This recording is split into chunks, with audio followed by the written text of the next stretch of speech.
No tuve éxito. Entonces, de la presentación que les mandé la vez pasada, ¿podrían compartirla? ¿O se las vuelvo a mandar?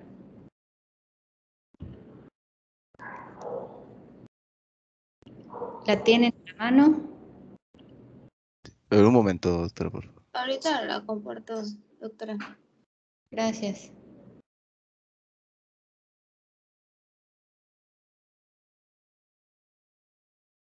Muchas gracias.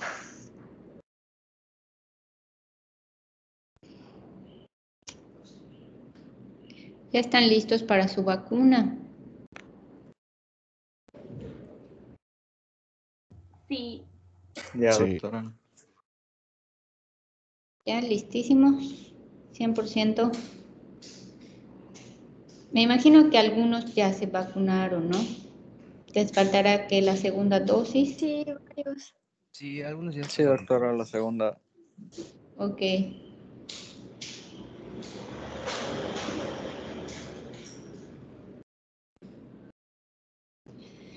Muy bien.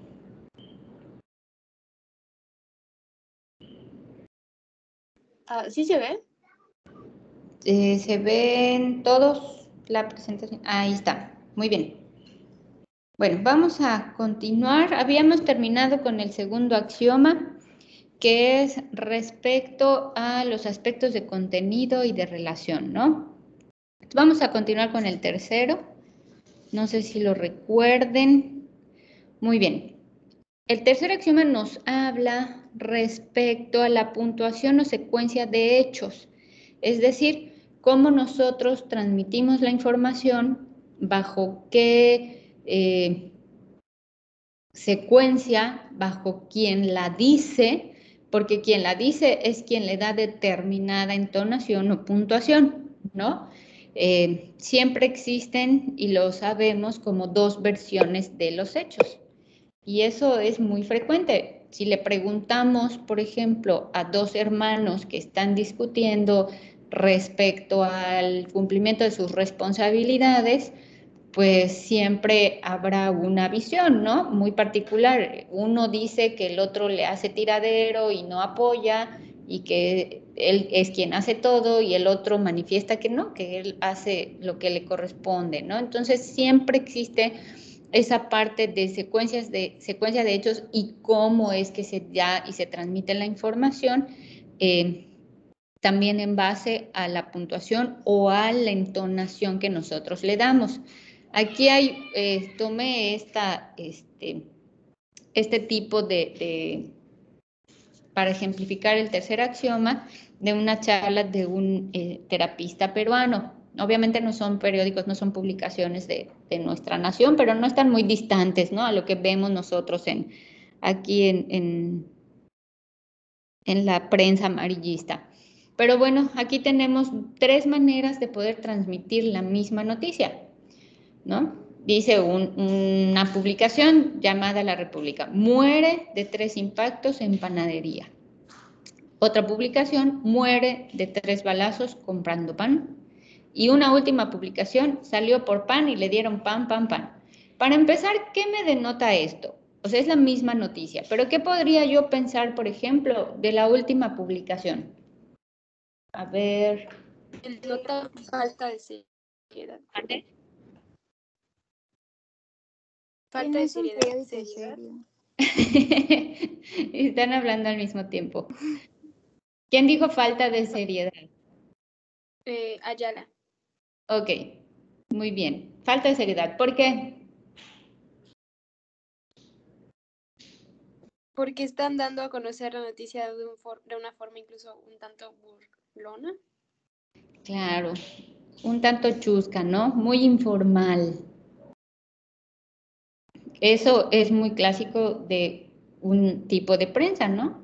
La prensa amarillista, sarcástica, que quizá quiere precisamente eso, con la puntuación, y como hace la secuencia de los hechos, lo menos que pretende es darle seriedad a la noticia. No es que se hayan equivocado, o sea, es precisamente busca ese objetivo, ¿no? La siguiente, porfa. Lo que tenemos, por ejemplo, en la parte de familia o aterrizado a la familia, es esta comunicación que se da entre los subsistemas, el subsistema conyugal, el subsistema paterno-filial, y aquí solo identificamos estos porque no hay otro hermano. Pero, por ejemplo, sucede muy frecuente cuando la madre acusa por algún hecho al niño y cuando el niño da su versión al padre, ¿no? Por ejemplo, es que no me hace caso, yo le estaba hablando y estaba jugando y no cumplió con su tarea y es un desorganizado y le da una serie de secuencia de hechos al padre de lo que la madre percibió durante su estancia, durante su jornada en casa. Y el niño, para el niño, el jugar, ¿qué es? ¿Un acto normal o anormal? Normal. Normal. Es un acto normal. Él quiere investigar, él no puede permanecer quieto durante mucho tiempo, es su naturaleza. Ante su mirada del niño, el jugar o estar brincando o estar haciendo actividad no es nada malo. Por lo tanto, le dice al papá, no, yo no me porté mal, o sea, me porté como un niño, es normal, ¿no? Cada quien tiene su visión, cada quien lo expresa desde su propia secuencia de hechos. Y obviamente también dando una puntuación o tonalidad a lo que se comunica. ¿Alguna duda con este tercer axioma?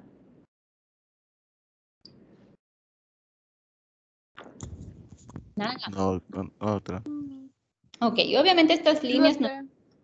estas líneas nos señalan un canal de comunicación, ¿no? Vamos a ver más adelante cómo se interpreta la comunicación dentro de la familia. Hay una cosa que se llama familiograma sociodinámico, en el que nosotros podemos establecer precisamente este tipo de comunicación, si son líneas punteadas, si son líneas que quiebran, si son líneas separadas por una línea diagonal, etcétera. Tiene mucho que ver con el estudio de la familia.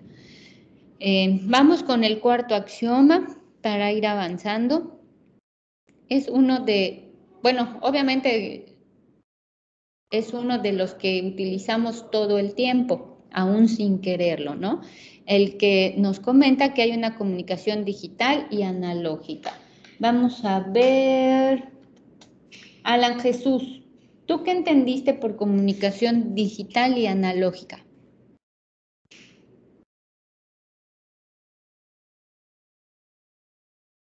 Alan Jesús, Hola, maestra, ¿se me escucha?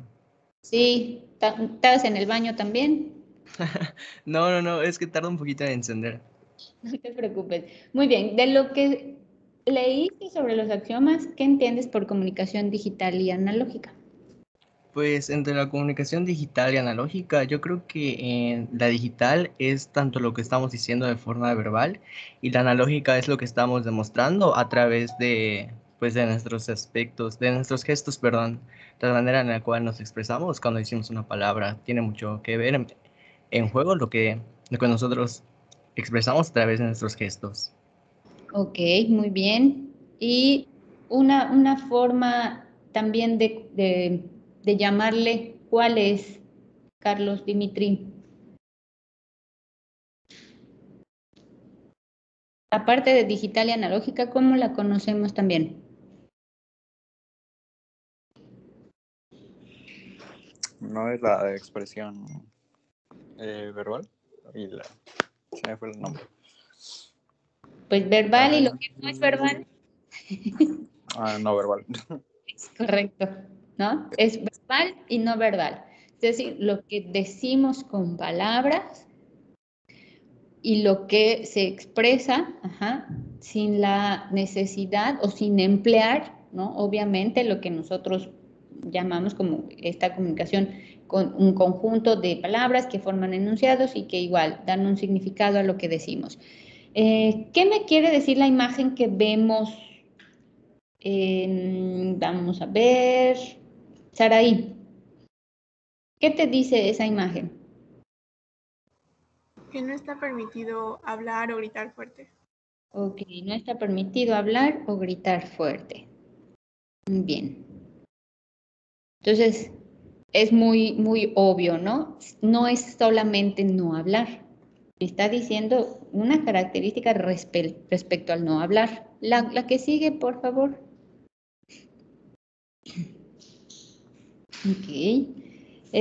Santiago, ahí, ¿qué me expresa? ¿Qué dice ahí? Soy de silencio. Ok, pero fíjate, ¿cómo está escrito? Bueno, como una orden. Como un orden, tiene mayúsculas. Sí saben que la parte de la escritura en la comunicación, por ejemplo, incluso lo que utilizamos, ¿no? En Twitter, Facebook, etcétera, no lo sé. En las TICs y demás, el usar mayúsculas, pues significa que estoy gritando, ¿no? Entonces, Sí, está en mayúsculas con signos o una puntuación de admiración. Entonces yo pensaría que me están diciendo silencio o pensaría que me están diciendo silencio. La segunda. La segunda.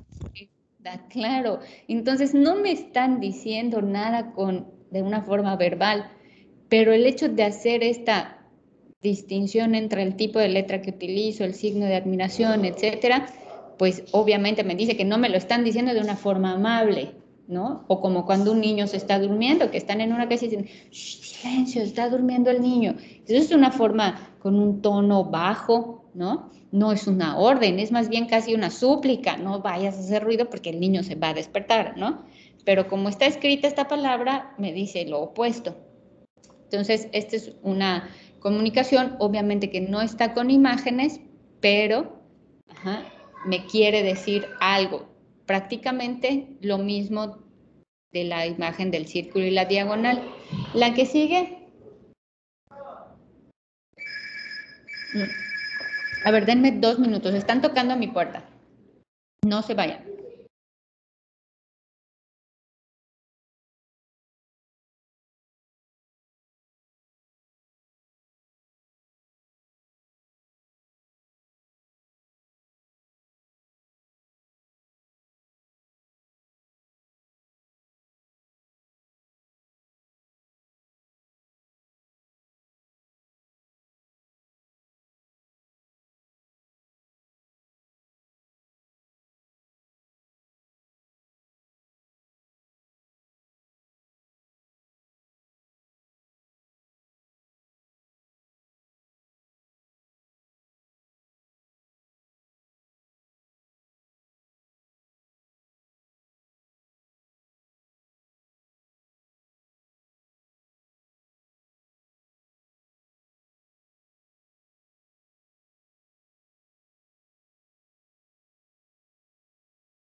Muy bien, gracias. Disculpen la interrupción. A ver, vamos a seguir. Rogelio, ¿qué nos dice esa imagen que vemos, la tercera? ¿Me escuchó?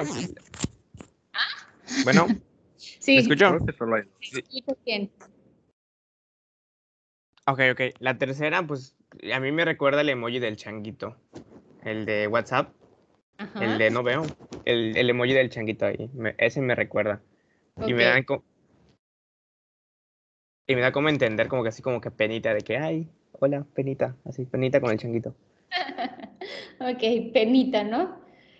Bien, bueno, sí, obviamente no es una cuestión de no veo de susto, ¿no? Porque está sonriendo. Es una comunicación no verbal que dice, obvio, sí, no quiero ver, pero no estoy asustada, ni estoy molesta, ni estoy a disgusto con el hecho de no ver, ¿no? Es obviamente que a lo mejor igual, no lo sé, le dijeron, tapa los ojos, te voy a dar una sorpresa, o como tú dices, algo de pena. Entonces, es una comunicación que, digital o analógica. Analógica. Analógica. Exactamente, es analógica. ¿Cuál es el problema? Vamos a ir introduciéndonos un poquito a la parte de familia. ¿Cuál es el problema de algunos de estos mensajes? Que a veces el problema está en la interpretación que le da otra persona. Imaginen que dentro de un núcleo familiar, lo más común que sucede, ¿no? Llega la mamá o llega el papá con una cara de seriedad, ajá, quizás haciendo movimientos bruscos, dejando sus cosas que bajo del auto o no sé, quitándose a lo mejor el zapato, lo que sea, de una actitud un poco tosca, un poco brusca. ¿Qué pensarían los que están obviamente viendo cómo llega a la casa? ¿Qué pensarían de un papá o una mamá que llega así, con esa actitud? Que está cansado. Que tuvo mal día. Un mal día, que está cansado. ¿Qué más? Está molesto, tal vez. Que está molesto tal vez. Y entonces se dan cuenta de una sola cosa, hay 3 o 4 interpretaciones. Pero también depende de cómo está o en qué condiciones está el de enfrente, el que recibe ese mensaje no verbal. ¿Qué pensarían, por ejemplo, si llega así el hombre y la mujer también trabaja, pero aparte de trabajar, pues hace cargo de los hijos? Yo qué pensaría, Dios mío, ¿qué le pasa si ni siquiera, o sea, va llegando y ya tiene esa actitud? ¿Qué le pasa, no? Entonces empieza un error o una patología en la comunicación. Y eso que no se han dicho nada, ¿se dan cuenta? Entonces, toda esta parte de comunicación es muy importante en la familia y obviamente también en las relaciones. Sucede completamente y todo el tiempo en las relaciones de noviazgo, ¿no? ¿Qué pasa, por ejemplo, cuando vemos llegar o cuando vemos al novio o a la novia que utiliza misteriosamente el teléfono, lo guarda rápido, quizá tiene prisa por contestar algún mensaje y no lo deja ver, etcétera? ¿Qué es lo primero que todo el mundo le viene a la cabeza? A ver, díganmelo. Una sorpresa para la pareja. Que está sospechoso.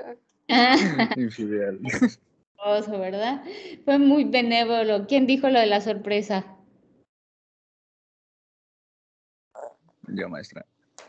No es un pensamiento muy masculino, como que no profundizan.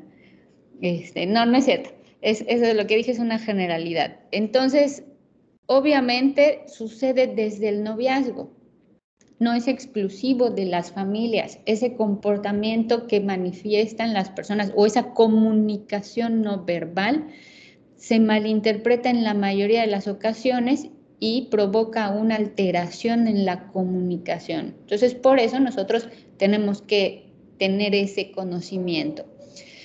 Bueno, vamos al quinto y último axioma que nos dice que la comunicación puede ser simétrica o complementaria. Simétrica nos referimos a ella cuando sucede como entre iguales y complementaria cuando sucede de forma desigual.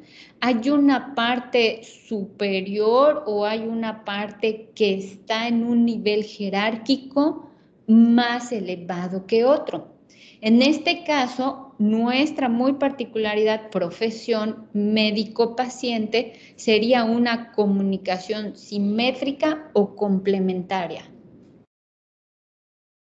Complementaria. Complementaria. Totalmente complementaria, ¿verdad? Jerárquicamente tenemos más nivel, o estamos en una posición, vaya, de mayor jerarquía que el paciente. No estamos hablando obviamente de yo puedo más, ¿no? Pero somos quien establece la indicación que va a llevar un paciente. No podemos ser como iguales porque finalmente muy probablemente las indicaciones que les demos carecerían de seriedad y a lo mejor de poco impacto. Entonces, totalmente complementaria. Dentro de la familia son muy marcadas es muy marcada este tipo de comunicación, pero conforme avanza el ciclo evolutivo de la familia, tiende a invertirse. Por ejemplo, ustedes han sido o han tenido oportunidad de presenciar alguna consulta. Antes de la pandemia, ¿habían rotado por alguna consulta externa? No, doctora. No, doctora, no. No, doctora. Okay, bueno. Yo Como paciente. sí, doctor. Ok, normalmente, jerárquicamente, pues los papás son los que dirigen a los hijos, tienen un nivel jerárquico más alto. Entonces son los que dan la indicación, los que van llevando el ritmo de las actividades en la familia, etc. ¿Qué sucede cuando avanza el tiempo y hay un cambio de roles, quizá por alguna discapacidad de alguno de los padres? Entonces, este tipo de relación se invierte. O cuando se trata de un adulto mayor que depende económica y socialmente de los hijos, ¿no? Porque hay a veces esta cuestión patológica de dependencia. Entonces, ¿quién se vuelve el de mayor jerarquía, por decirlo de esta manera? El hijo. El hijo, ajá. Entonces sigue siendo una relación, una comunicación complementaria, perdón, pero siempre pues con los roles invertidos, ¿no? Y la parte simétrica, denle clic a la siguiente, porfa.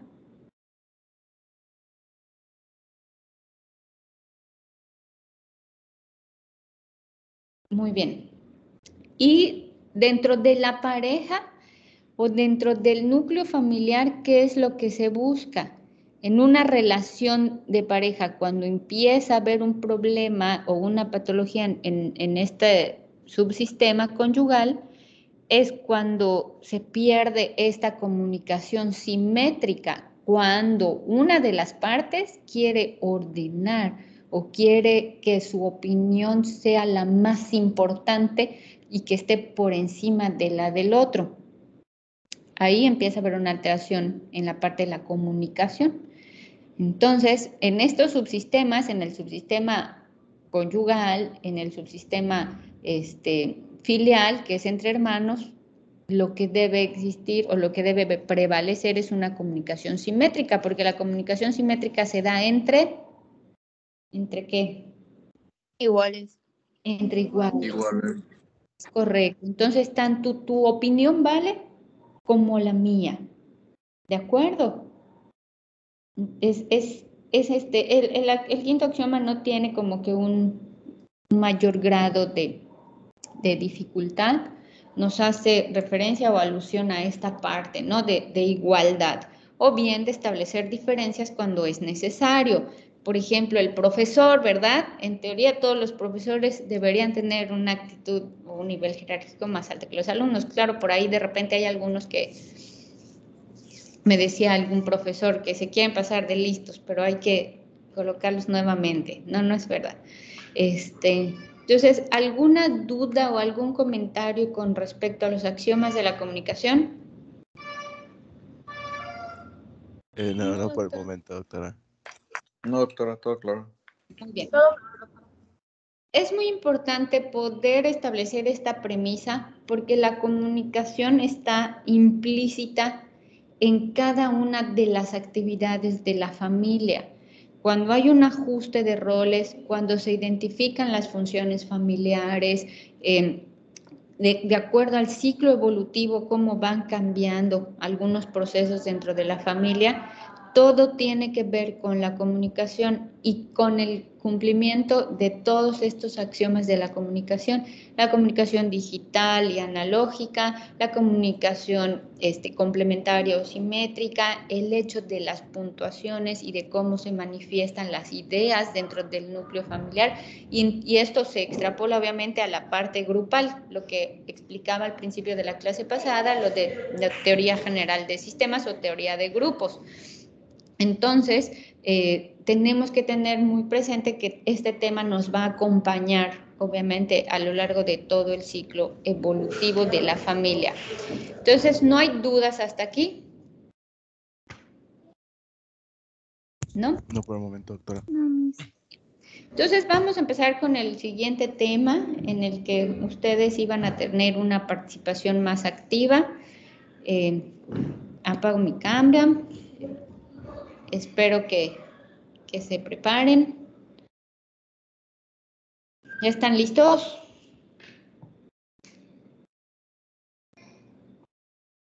Sí, un momentito, Sí, doctora. doctora, ahorita transmitimos. Perfecto, les espero, no pasa nada.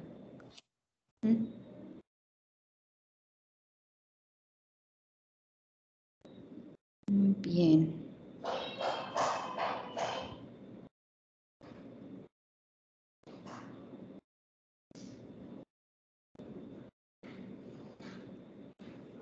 ¿Cómo les va en sus otras asignaturas? ¿Qué tal? Pues ahí vamos, Miss. Lo que pasa es que nos han dejado mucha tarea y este semestre tenemos muchas asignaturas. Yo tengo, creo que tengo 8 asignaturas. Dios Entonces, mío. como dejan tarea de todas, pues, o sea, está complicado como encontrar el balance para poder estudiar, porque estamos haciendo muchas tareas. Ay, Dios mío, sí. Sí, de repente siempre hay algún semestre, algún momento en el que se nos juntan bastantes actividades, ¿no? Obviamente aquí, ¿qué es lo que tenemos o qué es lo que realmente se aconseja? Poder hacer esta administración del tiempo que normalmente no nos enseñan en ninguna asignatura. Bueno, no sé si a ustedes. Yo no soy egresada de la UAD y apenas ingresé como profesora, así que, bueno, desconozco los planes que con anterioridad se hayan ejecutado, pero igual en mi universidad tampoco había esta enseñanza de administración de tiempo y es algo fundamental. Se vuelve muy complejo cuando tenemos varias cosas que hacer a la vez, ¿no? Pero bueno, pues mis maestros decían que la noche era muy larga. Así que hay que ir ajustándonos en las actividades. Muy bien, pues empiecen. Voy a apagar mi micrófono, les escucho y hacemos comentarios al final. ¿Sale? Sí, doctora.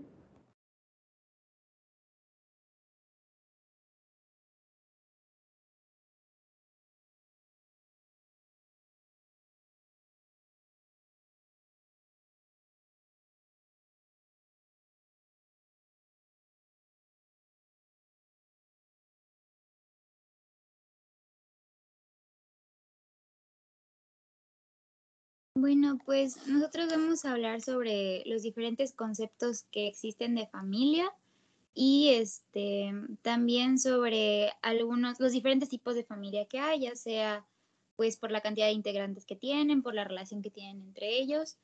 Y pues el equipo está conformado por María Ayala, Augusto Carrillo, Irving Castillo y Aaron Peraza. Ahorita le vamos a empezar a exponer el primer concepto.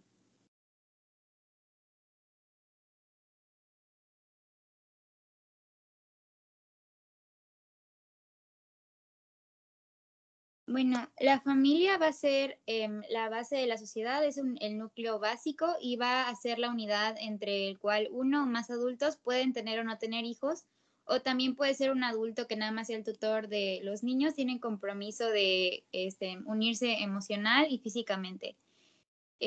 Normalmente habitan en el mismo lugar, en el hogar, comparten dinero, espacio y tiempo. Siguiente, por favor.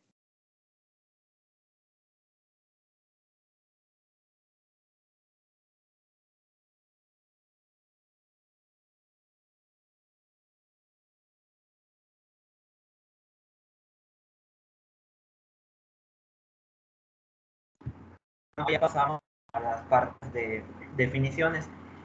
Es muy importante tener en cuenta los conceptos o cómo lo define cada organización o en cada contexto, porque la familia, como vamos a ver, es fundamental en la sociedad. Varía bastante en el contexto histórico, cómo podemos definirla y ha ido evolucionando a lo largo del tiempo. Pero es muy importante tener en cuenta estas definiciones para darnos una idea de las perspectivas y de las formas en las que la familia puede formarse o puede tener una parte de educación. Y empezamos con la OMS. La OMS la define como un conjunto de personas que conviven bajo el mismo techo y están organizadas en roles fijos. Esto es bastante sencillo y básicamente nos dice que son personas que están conviviendo y ya tienen una organización en la que hay roles establecidos, que es por ejemplo la mamá, el papá, los hijos, abuelos y todas las personas que lleguen a estar en este conjunto van a tener esta participación. La siguiente. Y como mencionaba, ahora desde un punto más antropológico, va cambiando y va evolucionando esta definición. Acá una definición que es un determinante primario del destino de la persona. Proporciona en tono psicológico la posición social de una persona joven. Nos dice que la familia construida como es, nos dice que la familia construida como está sobre genes compartidos, es también depositar los detalles culturales. Nos va a determinar bastante sobre la persona, sobre el individuo, cómo la familia en la que estás va a definirte en bastantes criterios o en varios puntos el cómo tú eres como persona, sobre todo en este aspecto psicológico, porque el desarrollo sobre todo niños va a depender en gran medida de cómo sus padres, en este caso, lo eduquen. Ya en esta definición se enfoca un poco más en cuanto a familias de dos padres o familias con hijos sobre todo, pues por esto, por cómo se va a ir, o en ese constructo social, el cómo un individuo va a ir creciendo y cómo la familia va a estar determinando varios aspectos. Y en general nos dice también que nos va en un aspecto cultural y de confianza va a ser también muy importante, sobre todo por lo que mencionaba la educación y cómo se van a desarrollar, cómo van a compartir ideas las personas que van a estar englobadas en esta familia. La siguiente.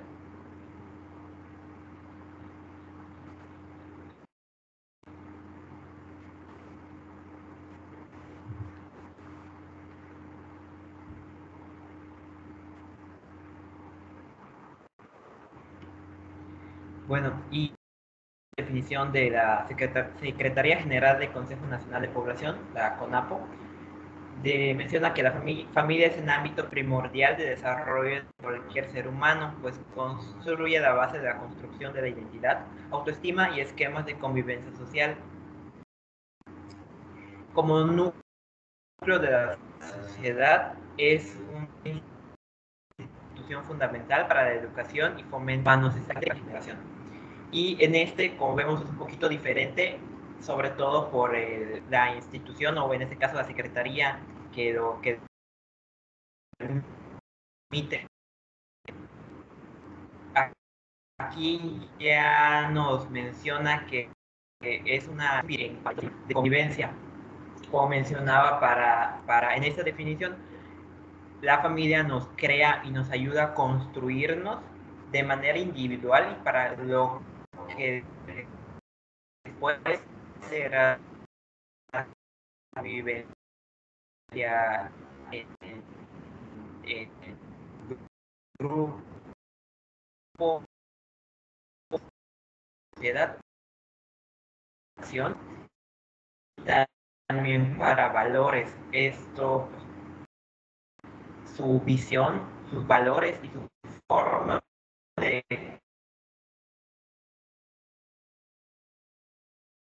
visiones que tienen y va trascendiendo de gente.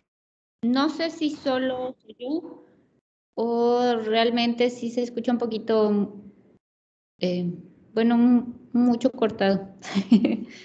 ¿Todos lo escuchan bien? También lo escucho, Yo lo escucho cortado, doctora. Ok, Sí, está un ok. poquito cortado. Disculpa, Augusto, a ver si puedes, no todo, ¿no? Pero igual si puedes como que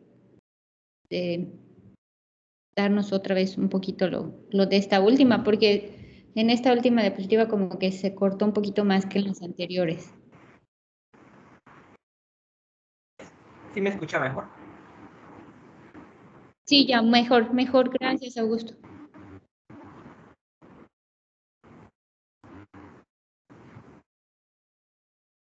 ¿Sí me escucha ahora bien? Sí, te escucho bien.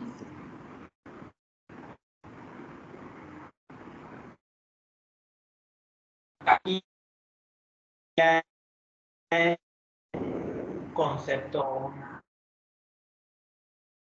en cuanto a identidad, autoestima y cómo el individuo No, ya no se entiende otra vez.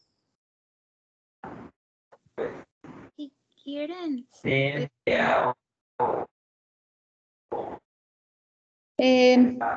Yo entiendo, Augusto, igual entiendo que a lo mejor es de la cuestión de internet, pero si hay ya alguien del equipo que le puede echar una mano para que no sea tan sufridor. si quieren podemos avanzar a la siguiente diapositiva y en un ratito, si no se mejora el internet de Augusto, pues la decimos, o si no, Ok. que la diga en un momentito. Sí, para echarle la mano a Augusto también, no se estrese, ¿no? A continuar si quiere. Maestra, no sé si ya me escucha. Mi vida, no al 100. Ya no te preocupes, si quieres continuamos y ya después, a lo mejor al final, al hacer la retro, nos puedes puntualizar algunas cosas. No te preocupes, Augusto.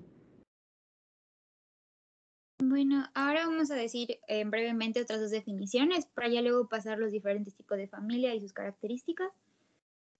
Bueno, una definición pues ya legal y de las obligaciones que tienen las personas en la familia es que la familia se va a originar en la institución legal del matrimonio, del vínculo conyugal, y va a tener derechos y obligaciones con la sociedad y además va a estar formada por los hijos, y a estos los padres tienen que cuidar y proveer de alimentación hasta que cumplen la mayoría de edad, y pues en México hasta los 26 años en caso de que continúen sus estudios. La familia va a ser la organización social más importante para el hombre, esto ya lo mencionamos antes igual. Casi todas las definiciones ponen a la familia como el núcleo de la sociedad, la organización social más importante, y pues puede estar consagrada de forma legal por vínculos consanguíneos o por afinidad, y pertenece a un grupo general y contribuye al desarrollo psicológico y social del individuo. Ahora vamos a hablar de los tipos de familia. La primera familia de la que vamos a hablar va a ser de la familia sin hijos, que pues como el nombre lo dice, ese tipo de familia va a tener es una pareja que no tiene descendientes. En el concepto tradicional de la familia, pues ya vimos que la familia va a ser un grupo de personas formado por individuos que van a estar unidos ya sea por relaciones de filiación o por ser una pareja. Siempre pues tenemos la idea de que una pareja, específicamente un matrimonio que va a vivir junta, pues va a tener hijos, o sea, se asume, ya sea propios o adoptados, pero hay distintas circunstancias que por lo que esto no puede ser así. De hecho, cada vez es más común que las parejas vivan juntas y no tengan hijos e incluso que no se casen. Existen dos grupos de familias sin hijos. La primera es los que no tienen hijos porque quieren tenerlos, pero no han podido por diferentes circunstancias como infertilidad, esterilidad, por problemas de salud o por problemas económicos. Pero también hay familias que pueden tenerlos, pero no los desean por elección. Eso es cada vez más común. Desde los 80 salió el término dinky, que son parejas que pues son doble ingreso y no tienen hijos, entonces pueden dedicar pues su tiempo a ellos mismos, su dinero en cosas que a ellos les gustan y sobre todo poner como cosa principal su desarrollo profesional. También hay el movimiento Child Free y también están los antinatalistas, que esto es más que por una cuestión de enfocarse en su carrera o en ellos mismos, es la posición pues filosófica y política de que la reproducción y el nacimiento de nuevos seres humanos es malo para el ambiente, para ellos mismos, es otra cosa que igual hemos visto que aumenta. Pues es una tendencia actualmente. Y ciertas características de las familias sin hijos es que la mayoría de las familias sin hijos viven de alquiler, no son dueños pues, de las casas donde están, por lo mismo de que tienen la facilidad de moverse pues, de un lugar a otro, porque pues, cuando tienes hijos es más complicado. La mayoría suele vivir en la ciudad, tener buenos salarios, pues para simplemente ser 2 personas. Se enfocan en su carrera profesional, ven hacia su vejez, les gusta viajar. Y algo característico es, suelen tener de que la última tecnología, estar a la moda, por lo mismo de que no tienen que gastar pues en un hijo y se enfocan en ellos mismos. Y pues esto es todo de la familia sin hijos.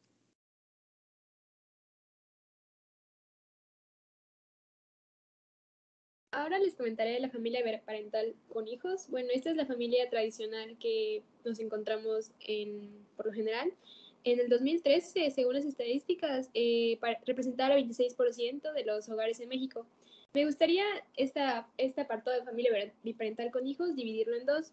En las familias formadas por papá, mamá e hijos menores de 12 años y en las familias formadas por papá, mamá y jóvenes. Bueno, primero hablaremos con los de menores de 12 años. Bueno, este tipo de familias, por lo general, su motor se centra en los niños y están permanentemente preocupados en propiciar un buen futuro para ellos, o sea, ser unos padres responsables. Por eso buscan como productos de calidad para un buen crecimiento de sus hijos, igual tienen tendencias a premiarlos con golosinas, por así decirlo. Asumen muy fuertemente su rol de padres en la crianza de ellos, para fomentarles valores, educación y centrar como unas buenas bases en los pequeños. También buscan lo mejor, o sea, productos de calidad para ellos y lo mejor para propiciarlos. Y luego cuando ya pasamos a la etapa de las familias formadas por papá, mamá y jóvenes, que son por lo general mayores de 12 años, estas representan el 15% en 2013 de los hogares en México. Y estadísticamente se podría considerar que 1 de cada 6 hogares en México está conformado de esta forma. En estas familias, en cambio, la preocupación principal es la de generar las condiciones necesarias para que los hijos lleguen a ser adultos competitivos y brindarles las oportunidades tanto educativas como profesionales a estos, para poder ofrecerles posibilidades de que, no sé, vayan a la universidad, acaben mínimo la educación básica, acaben su preparatoria, se preparen para un buen trabajo. Entonces, como que ahora las prioridades cambian, los padres se centran más en darles las bases a sus hijos para que tengan un mejor futuro. También aquí los padres tienen ciertas tendencias a preocuparse por mantenerse jóvenes para estar a la altura de sus hijos, por así decirlo, porque así van a poder como que entenderlos y facilitar el desarrollo de estos. Al igual que como a esta etapa, pues los niños pues ya empiezan a ser más independientes. Entonces, estos pues suelen ser un poco más permisivos y por ello mismo tienen como más tiempo para dedicarse a ellos, o sea, tampoco tienen exceso, pero ya como que empiezan a recuperar un poco del tiempo que habían dedicado a los pequeños, a ellos, y es cuando ya empiezan a volver a tener decisiones acerca de, o sea, mayor decisión acerca de poner como prioridad su persona. Por lo general, sus familias están conformadas, tienen tendencias a, como había mencionado Mari Carmen, a estar a la tendencia de la tecnología, tener productos buenos en su hogar, conforme las posibilidades económicas lo permitan, obviamente. Bueno, siguiente, por favor. Bueno, ahora tenemos a una familia homoparental que caería en la parte de familias emergentes, que hasta el 2013 las estadísticas marcaban que representaban casi el 1% de los hogares de México. A pesar de que la proporción es pequeña, pues esto representaba 250,000 de los hogares en el país. ¿Cuál es la prioridad de este? La prioridad de este es poder forjar una familia que se pueda constituir como una verdadera familia, o sea, a pesar de los prejuicios, pues que tengan total libertad, pero también lograr que sus integrantes sigan teniendo el reconocimiento como una familia, como líderes de opinión. O sea, no, o sea, no como que dejarse guiar por los prejuicios, o sea, ellos consolidarse como la familia que son. Ese es uno de sus principales objetivos. Ellos tienen, por lo general suelen estar como es una familia emergente, o sea, por lo general tiene tendencias a personas más jóvenes, tiene más tendencias a estar como que a la moda, a la tecnología, buscar estar a la vanguardia. Por lo general igual como que suelen tener más tendencias a entretenimiento, a aparatos electrónicos, o tener como llevar a cabo un estilo de vida más a la vanguardia mencionada.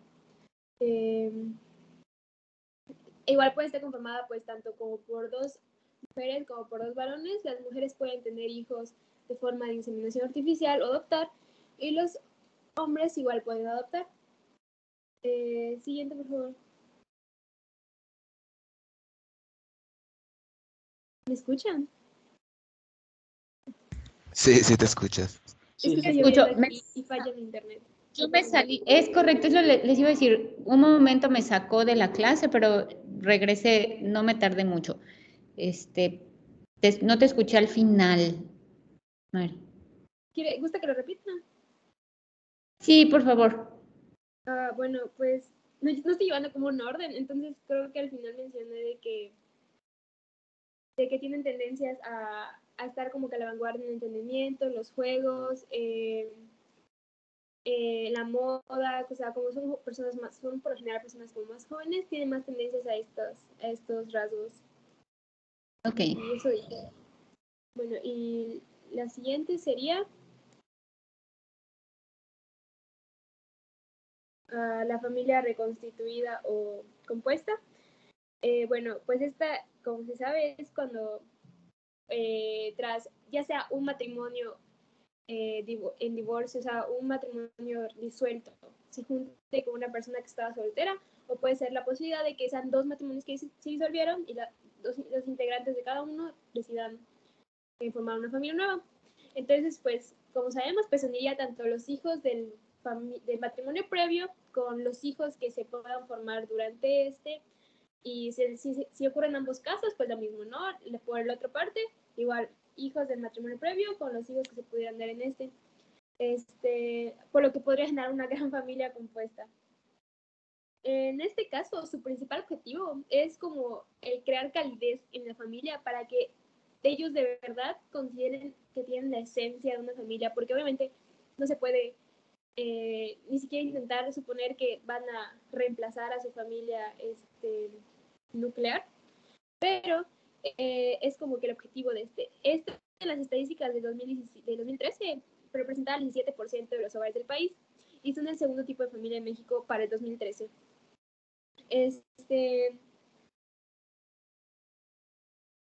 Igual mencionaba que según las estadísticas, la mayoría ha sido por parte de mujeres que han abandonado sus anteriores matrimonios, o sea, que han por abandonado, por así decirlo, y mencionaba que el principal motivo era la responsabilidad del padre.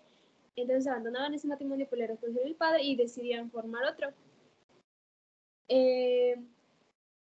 Igual en su estilo de vida de ellos se podía ver que buscaban como productos o crear como espacios para que se logre como tener tiempo recreativo, como convivir ambas partes de las familias para sentir y crear como esos momentos de hogar, o sea, como que intentar fusionarlos para poder hacer percibir a los hijos que de verdad era como que formaban parte de esa familia. No sé si me estoy dando a entender. Y también uno de los principales objetivos es lograr que los hijos no extrañen la compañía de su familia previa, si se puede decir así. Y listo, siguiente, por favor.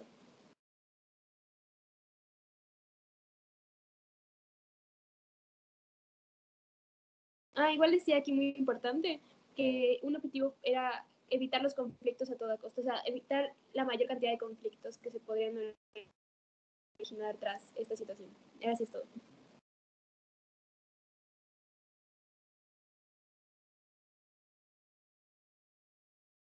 Bueno, pues para continuar, tenemos a la familia monoparental, que esta, según datos hasta el 2014, si no me equivoco, perdón, 2017, el porcentaje de estas familias llegaba hasta un 15, 16% en el país, ¿no?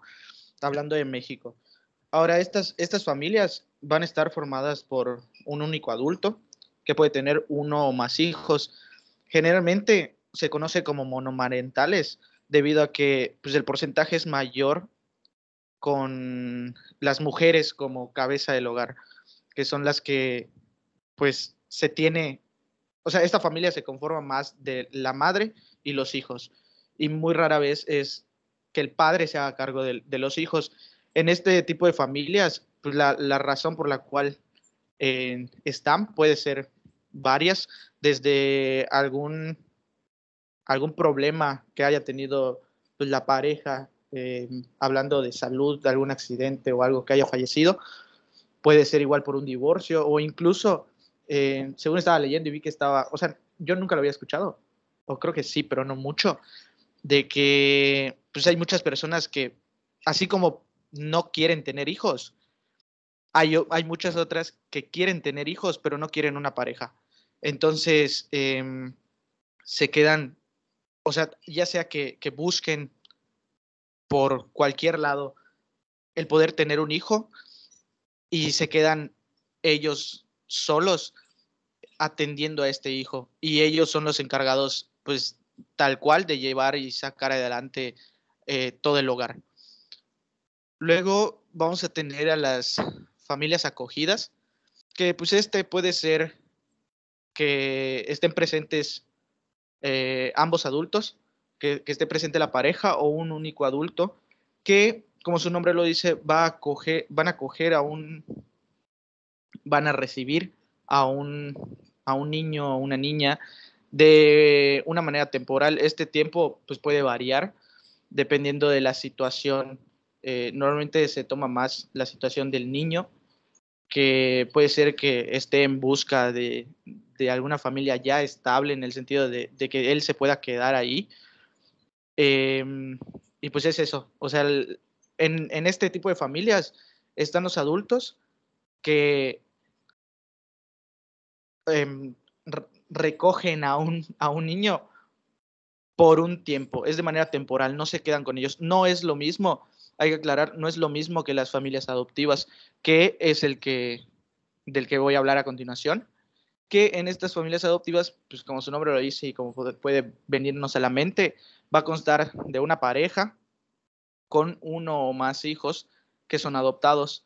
En esto, a pesar de no tener los vínculos de sangre, que no son hijos biológicos, también se clasifican como familias y estos pueden desempeñar como dice ahí, un rol parental igual de válido que las familias biológicas.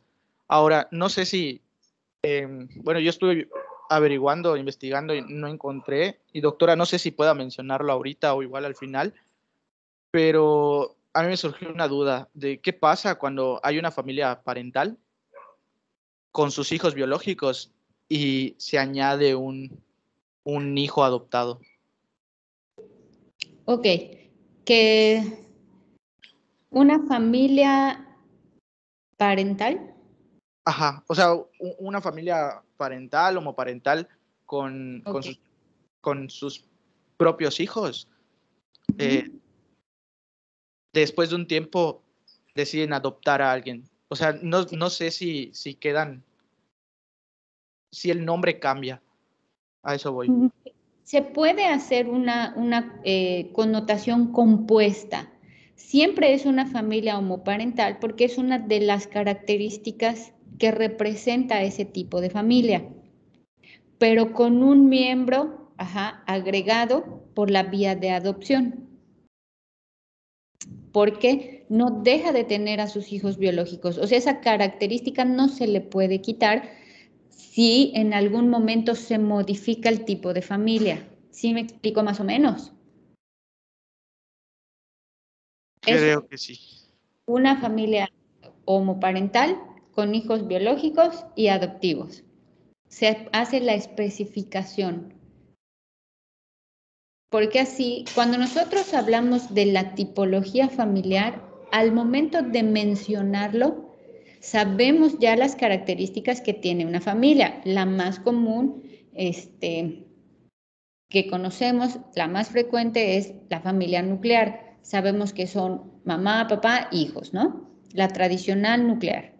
Entonces, al momento en el que nosotros especificamos que es ese tipo de familia, ya sabemos, ¿no?, a qué nos referimos. Pueden ser 2 hijos, 3 hijos, 4 hijos. Eso ya son cuestiones de irlo especificando. Pero es algo que le caracteriza. Y se pueden ir agregando algunos factores en la historia de la familia. Es como ustedes, por ejemplo, puede haber alumnos de tercer año con alguna asignatura del semestre anterior o incluso adelantando alguna asignatura, pero su año base, que es tercer grado, ¿no? Y pueden tener algún agregado. Es lo mismo con las familias. Su familia base es homoparental con un componente adoptivo, ¿no? O con un hijo biológico adoptivo. ¿Sí me expliqué, más o menos? Sí, doctora. Por lo menos, sí. Gracias. ¿Para los demás, sí? Sí, doctora. Sí, doctora. Sí, doctora. Ok.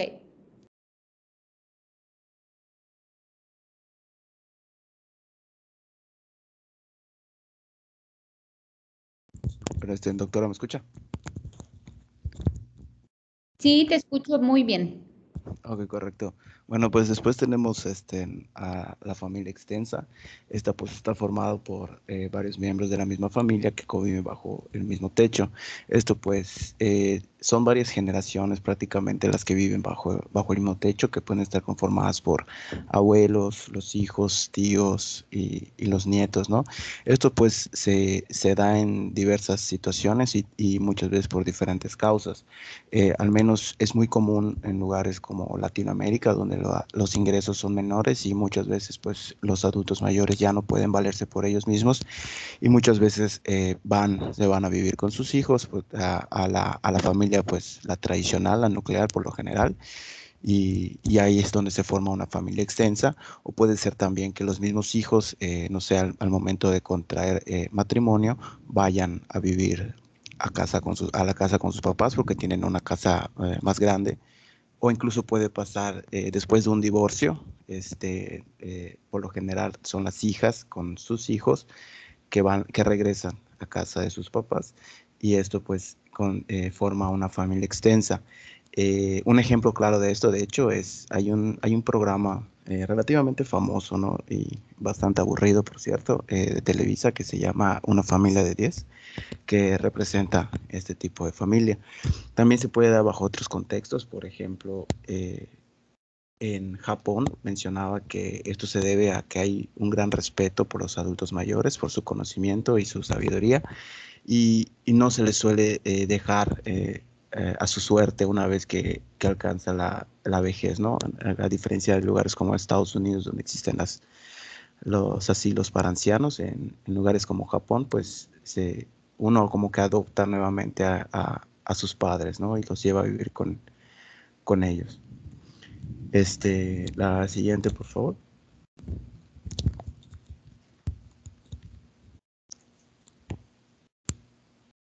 Ok, después tenemos a la familia de corresidentes, y esta nos menciona que está formada por un grupo de 2 o más personas que viven en el mismo espacio sin que tenga que existir necesariamente entre ellos una relación de pareja. Esto por lo general es como que el primer paso hacia la adultez de todos los jóvenes una vez que abandonan el nicho familiar. Pues es como que su primera experiencia o pues no encontraría la palabra exacta, ¿no? Con la adultez, donde empiezas a valerse por sí mismo. Sin embargo, pues siempre es más fácil tener algún compañero contigo que te ayude con los gastos, ¿no? De la renta de algún departamento, de alguna casa, que son pues los famosos roomies, ¿no? Nos dice que la mayoría de la familia de corresidentes por lo general suelen ser hermanos que se van a vivir solos por su cuenta, o incluso pues por otras personas con las que no hay una relación de consanguinidad, como pueden ser amigos, amigas o diversas personas, ¿no? O incluso puede ser alguna pareja con alguna otra persona. Y esta pues es de las primeras que se forman también aquí en México una vez que los jóvenes salen de casa. Y la siguiente, por favor.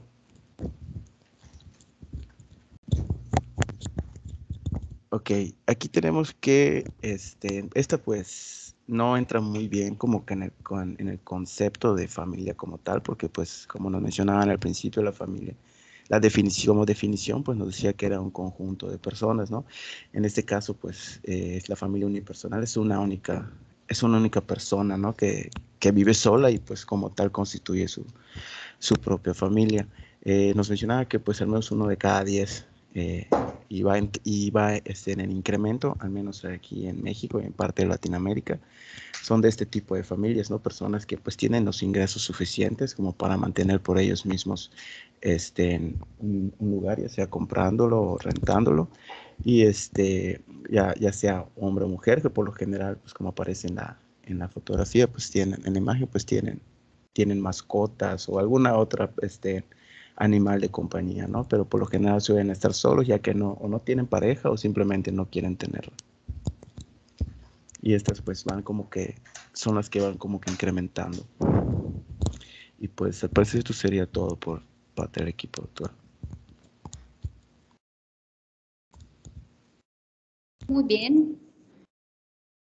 Buen recorrido haciendo referencia a los diferentes tipos de familia, ¿no?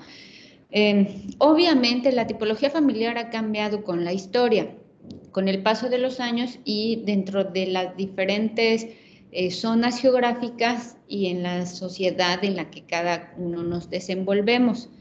Las nuevas connotaciones de familia, obviamente que han surgido a partir de movimientos, ¿no? De las personas reclamando quizá una expresión, una conformación más allá de la parte tradicional, y van surgiendo estas nuevas clasificaciones. Ahora, dentro del estudio de la familia y como definición, tomé aquí algunas notas de lo que ustedes estuvieron exponiendo. La parte fundamental de la definición, pues es un conjunto de personas. Por lo tanto, esta familia unipersonal que en algún momento tuvo la clasificación como de familia única, ha sido siempre muy controversial, porque no es un conjunto de personas, ¿no? Es una sola persona.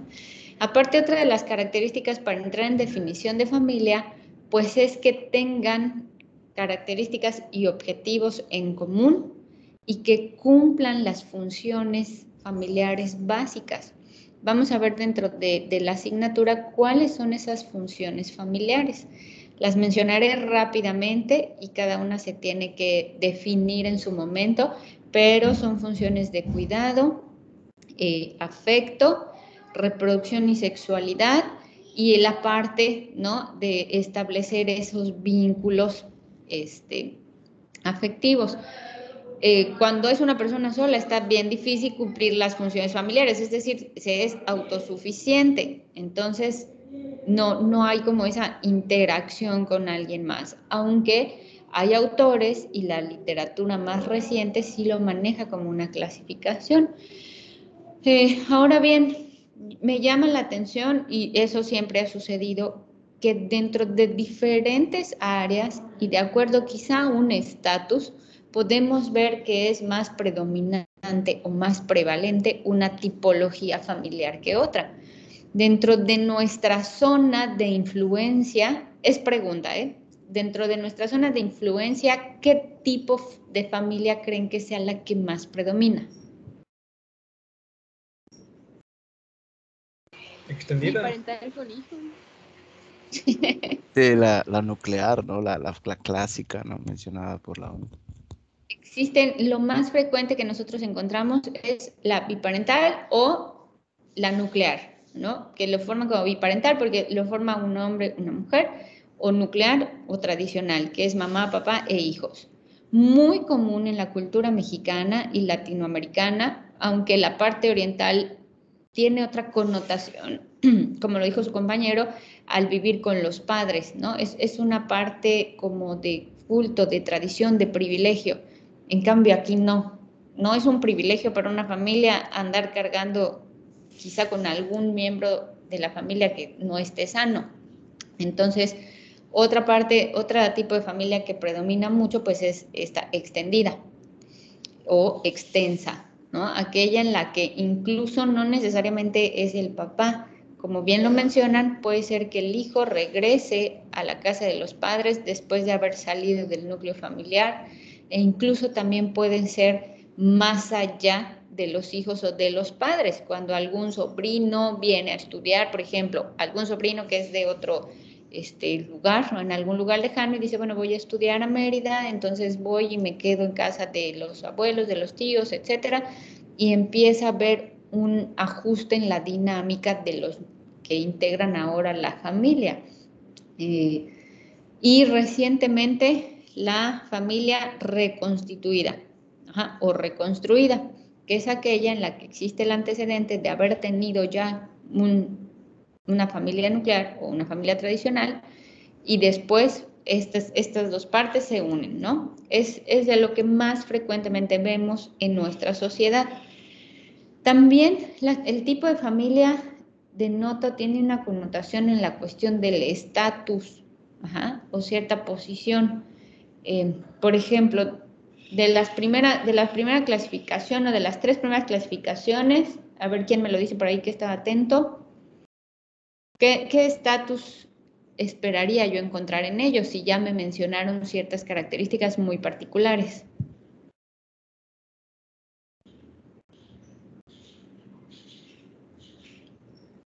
A ver, ¿estuvieron atentos a la presentación? ¿Se refiere como a lo del matrimonio? O sea, que a de por medio, estén casados en la ley y cosas así. No, me refiero a qué nivel socioeconómico representaría las primeras tipologías que vieron, que nos presentaron sus compañeros.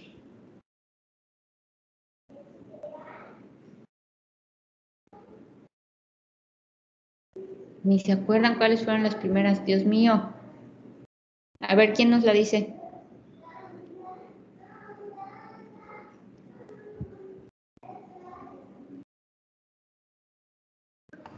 ¿Me escucha, maestra? Sí, escucho.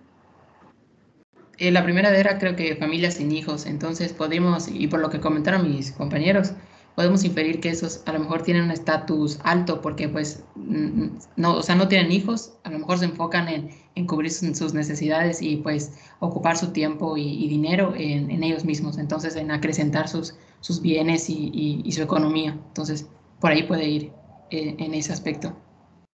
Claro, ¿no? Y aparte las características los definen. Si están interesados, por ejemplo, en la adquisición de tecnología, uso de nuevos recursos, esta parte, ¿no? De viajar, de no pertenecer a aquellas que bien lo mencionaban, no adquieren un bien propio como una casa en un lugar porque tienen o toman la libertad de movilidad, cosa que no es tan posible cuando se tiene hijos. Entonces, tendrán o pertenecerán a este tipo de familia los que tengan mayor o menor poder adquisitivo.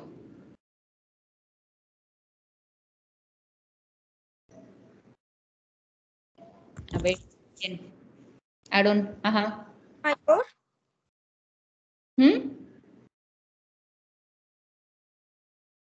¿Mayor? Mayor, mayor poder adquisitivo. Entonces, de ahí nosotros vamos teniendo los elementos para poder ir, sí, clasificando las familias de acuerdo quiénes la componen, cuántos integrantes son, esos integrantes de dónde vinieron, si son hijos biológicos, si son familiares que vinieron a vivir y se plantaron acá, si son hijos adoptivos, si a lo mejor son hijos de mi pareja, no son hijos propios, de acuerdo a todas estas características de conformación de estos grupos, ¿no? Que se hace primero por elección, porque pues uno elige primero con quién estar y ya después vienen todos los agregados. De acuerdo a eso nosotros vamos teniendo una visión de lo que es la familia, las variedades o la gran diversidad que hay de la tipología, pero también tienen ciertas características muy particulares que lo vamos a ver dentro de la cuestión del proceso de salud de enfermedad y dentro del seguimiento, ¿no? de este movimiento y de la materia de medicina familiar. No son el mismo tipo de padecimientos que manifiestan con mayor frecuencia las familias extensas o nucleares que las familias sin hijos. El tipo de enfermedad es diferente, ¿no? No porque todos pertenecemos a la raza humana, pero finalmente hay ciertas enfermedades que se relacionan con algunas condicionantes sociales y culturales y con algunos hábitos también. Entonces, sí se ha visto una gran diversidad en manifestaciones de diversas entidades, ¿no? Etiológicas, de acuerdo a la conformación de familia, guarda una relación.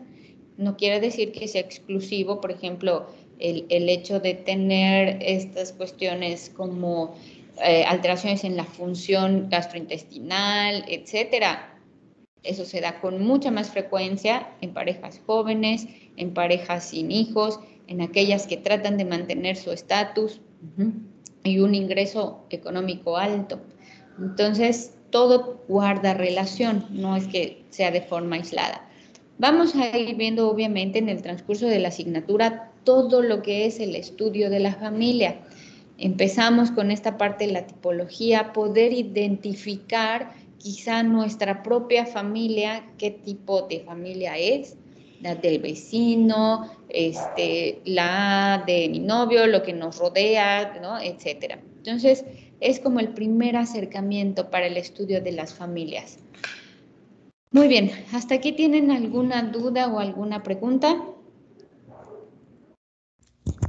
No, solo una pregunta, doctora. O sea, se me hizo interesante lo que acaba de mencionar, ¿no? De que ciertas patologías que podrían relacionarse a un tipo de familia, ¿no? O se dan más en algún tipo de familia. ¿Cuál sería, por ejemplo, una de las? Porque aquí, pues, sabemos que en el interior del estado hay muchos de estas familias extendidas. ¿Cuál sería, por ejemplo, una de las que usted podría esperar encontrar más frecuentemente en ese tipo de familias? Ok, en las extendidas, estamos hablando, por ejemplo, que es mamá, papá, hijos, y lo más frecuente que vemos nosotros son abuelos, ¿no? O sea, sí, aquellos que sean los padres de los que integran la familia nuclear, que es la pareja o el matrimonio principal. Es muy frecuente que ellos presenten, por ejemplo, un deterioro o una complicación de algunas patologías crónico-degenerativas y tiene que ver también con el estado emocional. Es mucho más frecuente ver pacientes de la tercera edad con depresión, dependiendo de las funciones familiares que se cumplan o no se cumplan, que aquellos que llegan al final de su ciclo de matrimonio estando solos en pareja.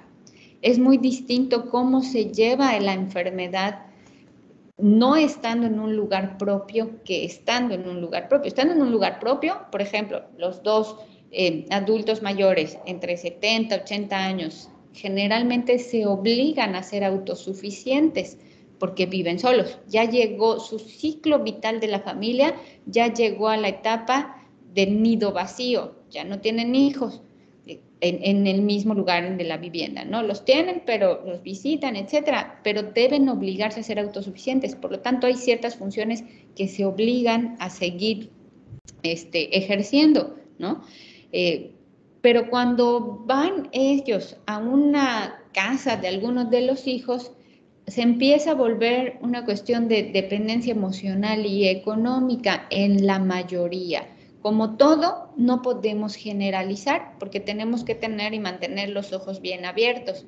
Pero la parte de disminución de la calidad de vida, depresión y complicaciones más prontas o en un tiempo, ¿no?, más corto de las enfermedades crónico-degenerativas son muy características de los adultos mayores que llegan a vivir a la casa de los hijos, como que pierden su valía y ahora ellos están a expensas de lo que diga el hijo. Esa comunicación se vuelve complementaria, pero en un sentido inverso, ¿no?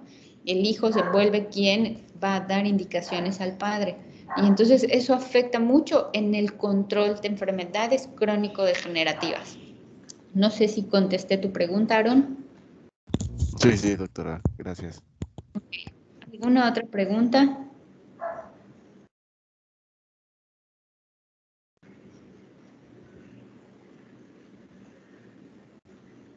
¿Nada? No, doctora, todo claro. ¿Seguro? Ok. Bueno, entonces nos veríamos el viernes a las 3 y con el siguiente tema. Si tienen alguna duda o alguna pregunta, me la pueden hacer llegar de manera personal. Y pues sería todo por hoy. Espero no se complique la tarde porque está muy fuerte la lluvia. Pues cuídense, no se estresen. Hay patologías, bueno, hay enfermedades muy frecuentes en los estudiantes que vemos nosotros. Así que no se estresen, aprendan a administrar un poco su tiempo.